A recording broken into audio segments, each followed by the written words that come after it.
স্বাধীনতার ৭৫ বছর পরেও একটি গ্রামে পানীয় জলের উৎস বলতে পুকুর। দোরগড়ায় ২০২৪ সাল, এখনো পানীয় জলের উৎস বলতে পুকুর। এই গ্রামে ভোট আসে, ভোট যায়, ভেসে আসে বিভিন্ন রাজনৈতিক নেতাদের দেওয়া প্রতিশ্রুতি। ভোট যায়, চিত্রটা একই থেকে যায়। তাই তো স্বাধীনতার অমৃত মহোৎসবের পেরিয়েও গ্রামের পানীয় জলের উৎস বলতে পুকুর। আর এই চিত্রই পূর্ব মেদিনীপুর জেলার পাঁশকুড়াতে। পাঁশকুড়া ব্লকের একটি গ্রামে সাধারণ মানুষজন দৈনন্দিন ব্যবহারের পানীয় জল নিয়ে আসে পুকুরে থেকে। গ্রামের রাস্তাঘাট উন্নত হলেও পানীয় জলের ব্যবস্থা নেই। জল তো সব কিছু গাড়া আছে সরকারি থেকে, এক ফোঁটা জল পড়ে না। কতদিন ধরে জল পড়ছে না? হ্যাঁ, ধরো না বছর দুয়েক জল পড়ছে না? না। ওই মাঝে মাঝে যদি মন করে ছেড়ে দেয়, ওই একটা শিশি জল পড়ে এই যে পুকুর থেকে। পুকুর থেকে হ্যাঁ। খাওয়ার জল? খাওয়ার জল ওই যে লোকের বাড়ি থেকে 1 বালতি 2 বালতি নিয়ে এসি খাওয়ার জন্য, রান্নার জন্য। স্বাধীনতার এতগুলো বছর পার হলেও যেন মধ্যযুগ চলছে পাঁশকুড়ার মাইশোরা গ্রাম পঞ্চায়েতের অন্তর্গত জগৎপুর গ্রামে। এই গ্রামেই পরিশ্রুত পানীয় জলের সুষ্ঠু ব্যবস্থা নেই। এখনো গ্রামের মানুষেরা দৈনন্দিন ব্যবহারের পাশাপাশি পুকুরের জল পান করেন, পুকুরের জল তুলে ফুটিয়ে পান করেন, কিন্তু এই গ্রামে এখনো পানীয় জলের উৎস পুকুর।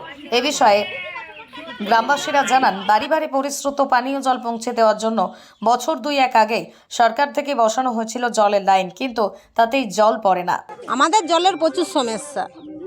আমরা অনেকগুলা পরিবার জল খেতে পাই না, অনেক দূর থাকতে আনতে যেতে হয়। এবারে তাদের যদি না দেয়, আমাদেরকে পুকুর জল গরম করে খেতে হয়, তখন ফুটিয়ে খেতে হয়। আমাদের পুকুর সমস্যা, আমাদের জল একদমই আমরা পাচ্ছি না। গ্রামবাসীরা আরও জানান, পানীয় জলের জন্য অনেকটাই দূরে যেতে হয়, যা তাদের কাছে কষ্টসাধ্য। বিশেষ করে প্রতিটা পরিবারের পুরুষ ও মহিলারা দিনমজুরের কাজ করে, ফলে এই সকালেই বের আবার যায় কাজে।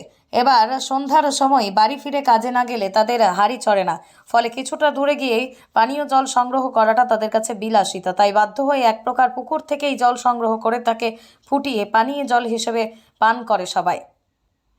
জগৎপুর গ্রামের বাসিন্দারা জানান, দীর্ঘদিন ধরেই চলে আসতে তাদের এই দুর্ভোগ। গ্রামবাসীরা চান এই সমস্যার দ্রুতই সমাধান হোক।